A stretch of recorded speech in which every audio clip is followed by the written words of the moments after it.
परिचय। क्या तुम्हें पता है रीता त्वचा के संक्रमण से पीड़ित हो गई है? हाँ, लेकिन क्या उसने डॉक्टर को दिखाया? हाँ, डॉक्टर ने उसे देखकर बताया कि यह गोल कृमि संक्रमण है। उसे अपना मुंह खोलने में वास्तव में कठिनाई हो रही है और वो ठीक तरह से खाना भी नहीं खा पा रही है। ओह बेचारी रीता, यह अच्छी बात है कि मैं पूरी तरह से स्वस्थ हूँ। हाँ, लेकिन केवल रोगों से मुक्त होने का ही ये मतलब नहीं है कि तुम पूरी तरह से स्वस्थ हो।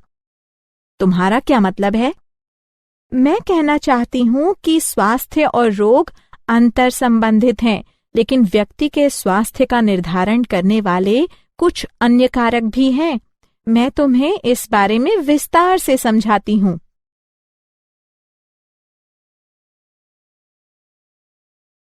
उद्देश्य।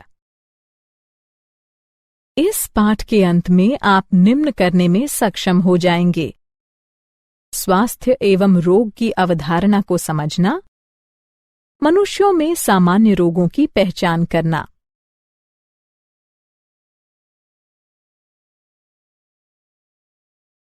स्वास्थ्य एवं रोग।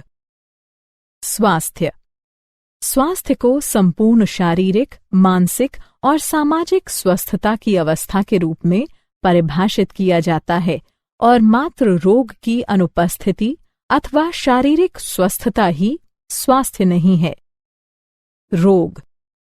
रोग को शरीर या उसके किसी अंग की उस अवस्था के रूप में परिभाषित किया जाता है जो सामान्य प्रकारों को दुर्बल बनाता है और यह विभिन्न चिन्हों एवं लक्षणों के द्वारा व्यक्त होता है।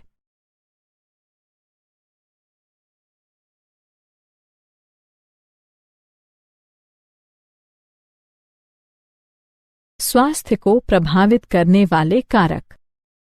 स्वास्थ्य को प्रभावित करने वाले कारकों को व्यापक रूप से निम्नानुसार समूहित कर सकते हैं। आनुवंशिक विकार। वे अपर्याप्तताएं होती हैं जिसके साथ बच्चा जन्म लेता है। वे अपर्याप्तताएं या विकार जिन्हें बच्चा अपने माता पिता से वंशानुगत रूप से प्राप्त करता है। संक्रमण। जीवाणु, वायरल, प्रोटोजोअल, फंगल अथवा अन्य प्रकार के संक्रमण हो सकते हैं। जीवन शैली। भोजन और जल अंतर्ग्रहण, व्यायाम और विश्राम पैटर्न, अन्य अर्जित आदतें। अच्छा स्वास्थ्य बनाए रखने के लिए अनिवार्य कारक। कुछ महत्वपूर्ण कारक जो अच्छा स्वास्थ्य पाने के लिए आवश्यक होते हैं निम्न हैं: संतुलित आहार, व्यक्तिगत स्वच्छता, नियमित व्यायाम, टीकाकरण या प्रतिरक्षण, अपशिष्टों का उपयुक्त निपटान, रोगवाहक नियंत्रण, स्वच्छ भोजन और जल संसाधनों का रखरखाव। रोगों का वर्गीकरण। रोग को व्यापक रूप में निम्नानुसार वर्गीकृत किया जा सकता है। संक्रामक रोग। वे रोग जो एक व्यक्ति से दूसरे में आसानी से संचारित हो जाते हैं संक्रामक रोग कहलाते हैं। उदाहरण: एड्स। असंक्रामक रोग। असंक्रामक रोग वे रोग होते हैं जो एक रोगजनक के कारण नहीं होते हैं और न ही एक व्यक्ति से दूसरे व्यक्ति को हो सकते हैं। उदाहरण: कैंसर।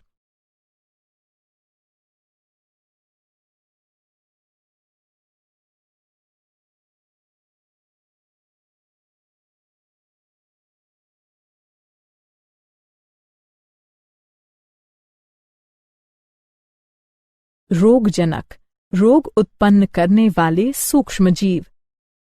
रोग उत्पन्न करने वाले सूक्ष्मजीवों को रोगजनक कहते हैं। उदाहरण के लिए: जीवाणु, विषाणु, कवक, प्रोटोजोआ, कृमि इत्यादि। रोगजनक पोषी में प्रवेश करते हैं स्वयं को पोषी के शरीर के अनुसार अनुकूलित करते हैं, बहुगुणित होते हैं तथा सामान्य जीवन हेतु अनिवार्य गतिविधियों में व्यवधान उत्पन्न करते हुए आकारिकी तथा प्रकार्यात्मक क्षति पहुंचाते हैं। सामान्य मानव रोग। कुछ अत्यंत सामान्य मानव रोग इस प्रकार हैं: टाइफॉइड, न्यूमोनिया, सामान्य जुकाम, मलेरिया, अमीबता, एस्केरियासिस, श्लीपद, दाद संक्रमण।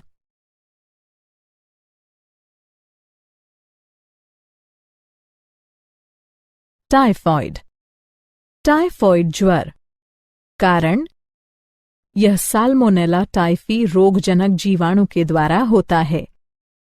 छोटी आंत को संक्रमित करता है। संचारण के प्रकार: संदूषित भोजन और जल के द्वारा जीवाणु संचारित होता है। अभिलक्षण निम्न सम्मिलित हैं: लगातार उच्च ज्वर 102.2 डिग्री फ़ारेनहाइट से 104 डिग्री फ़ारेनहाइट, कमजोरी, आमाशय में पीड़ा, कब्ज, सिरदर्द, भूख कम लगना। जटिलताएं: कुछ घटनाओं में संक्रमण के निम्न परिणाम हो सकते हैं: आंत्र में छेद, मृत्यु। निदान: टाइफॉइड की पुष्टि विडाल परीक्षण के द्वारा की जाती है। न्यूमोनिया। न्यूमोनिया। कारण: यह स्ट्रेप्टोकोकस निमोनी और हीमोफिल्स इन्फ्लुएंजी नामक रोगजनक जीवाणु के द्वारा होता है। संचारण का स्वरूप: जीवाणु निम्न प्रकार से संचारित होते हैं: किसी संक्रमित व्यक्ति द्वारा छोड़े गए बिंदु को ड्रॉपलेट्स या एरोसोल सांस द्वारा अंदर लेने से, संक्रमित व्यक्ति के बर्तन इस्तेमाल करने से। क्रियाविधि की यांत्रिकी: जीवाणु फुफ्फुस लंग्स के वायुकोष्ठ को संक्रमित करते हैं। फलस्वरूप वायुकोष्ठों में तरल भर जाता है, जिसके कारण सांस लेने में गंभीर समस्याएं पैदा होती हैं। लक्षण निम्न शामिल हैं: ज्वर, कंपकंपी, सिरदर्द, खांसी, होंठ और हाथ की उंगलियों के नाखूनों का रंग धूसर से लेकर नीला तक हो जाना।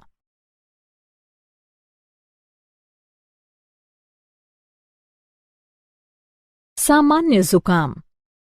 कारण: यह नासा विषाणुओं यानी राइनोवायरस के द्वारा होता है। संचारण का स्वरूप: विषाणु निम्न प्रकार से संचारित होते हैं: संक्रमित व्यक्ति के खांसने या छींकने से निकले बिंदुक या एरोसोल जब सांस लेने पर अंदर जाते हैं। पेन, किताबों, माउस आदि जैसे संदूषित वस्तुओं का प्रयोग करने से। क्रियाविधि की यांत्रिकी: यह जीवाणु नाक और श्वसन पथ को संक्रमित करते हैं, लेकिन फेफड़ों को नहीं। लक्षण निम्न शामिल हैं: नाक में जकड़न और आस्राव यानी बहना, कंठदाह, स्वर रूक्षता, खांसी, सिरदर्द, थकावट। यह अभिलक्षण प्रायः 3 से 7 दिन तक रहते हैं। मलेरिया। कारण: यह प्लाज्मोडियम प्लेवाइवैक्स, प्ले मलेरियाई, प्ले फैल्सीपेरम के द्वारा होता है। संचारण का स्वरूप: संक्रमित मादा एनोफिलीज मच्छर के काटने से प्लाज्मोडियम संचारित होता है। क्रियाविधि की यांत्रिकी: प्लाज्मोडियम यकृत कोशिका में अपनी संख्या बढ़ाते हैं और फिर लाल रुधिर कणिकाओं के फटने के साथ ही एक हीमोज़ोइन पदार्थ निकलता है, जो कंपकंपी और उच्च ज्वर के लक्षणों के लिए उत्तरदायी है। अभिलक्षण निम्न शामिल हैं: प्रत्येक 3 से 4 दिन के अंतराल से कंपकंपी और आने वाले उच्च ज्वर, थकावट। अमीबता, अतीबता या अमीबी अतिसार। कारण यह एंट अमीबा हिस्टोलिटिका नामक प्रोटोजोआ परजीवी के द्वारा होता है।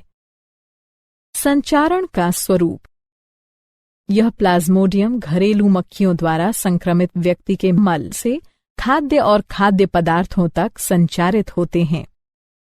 संदूषित खाद्य और पेयजल का उपभोग करना संक्रमण के प्रमुख स्रोत हैं। क्रियाविधि की यांत्रिकी यह परजीवी संक्रमित व्यक्ति की बड़ी आंत को संक्रमित करते हैं। अभिलक्षण निम्न शामिल हैं: कोष्ठबद्धता, कब्ज, उदरीय पीड़ा और ऐंठन, श्लेष्मा और रक्त के थक्के वाला मल। एस्केरिस्ता। कारण यह गोल कृमि एस्कारिस के द्वारा होता है। संचारण का स्वरूप यह परजीवी संदूषित जल, सब्जियों, फलों आदि के द्वारा संचारित होता है। क्रियाविधि की यांत्रिकी यह परजीवी संक्रमित व्यक्ति की आंत को संक्रमित करता है। अभिलक्षण निम्न शामिल हैं: आंतरिक रक्तस्राव, पेशीय पीड़ा, ज्वर, रक्ताल्पता, आंत्र का अवरोध। शलीपद या फाइलेरिया। कारण यह फाइलेरियाई कृमि वुचेरेरिया वू बैंक्रॉफ्टाई और वू मेलाई के द्वारा होता है। संचारण का स्वरूप यह परजीवी रोगवाहक मादा मच्छर के काटने से संचारित होता है। क्रियाविधि की यांत्रिक रचना यह परजीवी अधोपाद की लसीका वाहिकाओं और जनन अंगों में धीरे धीरे विकसित होता है।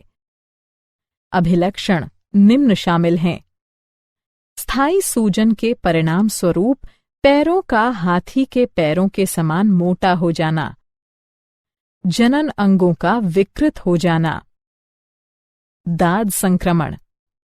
कारण यह माइक्रोस्पोरम ट्राइकोफाइटॉन और एपिडर्मोफाइटॉन नामक कवकों के द्वारा होता है। संचारण का स्वरूप यह कवक निम्न द्वारा संचारित होते हैं: मिट्टी, संक्रमित व्यक्तियों के तौलिए, कंघे, कपड़े के द्वारा। क्रियाविधि की यांत्रिकी यह कवक त्वचा के वलनों में ऊष्मा और नमी की उपस्थिति में पनपता है। अभिलक्षण निम्न शामिल हैं: त्वचा, नाखूनों और शिरोवल्क पर सूखी शल्की विषक्तियां। इन विषक्तियों के चारों ओर तेज खुजली होना।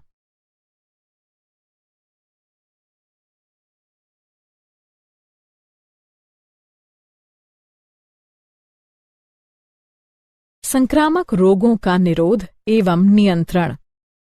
संक्रामक रोगों के निवारण और रोकथाम के लिए निम्न उपायों का पालन करना आवश्यक है।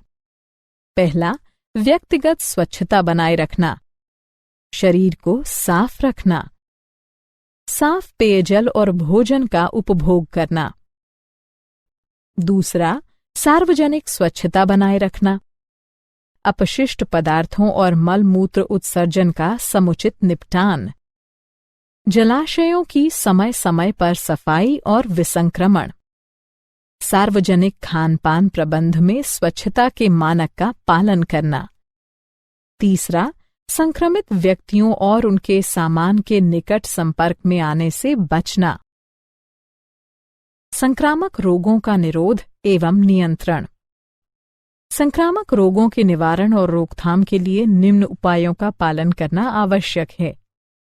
चौथा, रोगवाहकों और उनके प्रजनन स्थलों का नियंत्रण या उन्हें खत्म कर देना। पानी को जमा न होने देना। घरेलू शीतल यंत्रों यानी कूलर की नियमित सफाई। मच्छरदानी का प्रयोग। तालाबों में गम्बुसिया जैसी मछलियां डालना। कीटनाशकों का नियमित अंतराल पर छिड़काव। मच्छरों को अंदर घुसने से रोकने के लिए दरवाजों और खिड़कियों पर जाली लगाना। 5वां, टीके और प्रतिरक्षणीकरण कार्यक्रमों का उपयोग। क्या आप जानते हैं, मनुष्य की लाल रुधिर कणिकाओं में मलेरिया परजीवी द्वारा मुक्त किए जाने वाले हेमोज़ोइन का पता लगाने के लिए फेमेटोसेकंड लेजर का उपयोग किया जा सकता है। उचित तरंग दैर्ध्य का उपयोग करते हुए हेमोज़ोइन का प्रकाशिक स्पंद उत्सर्जित करने के लिए प्रेरित किया जा सकता है। ये प्रकाशिक स्पंद आसपास के ऊतकों को नुकसान पहुंचाए बिना परजीवी के डीएनए को नष्ट कर सकते हैं।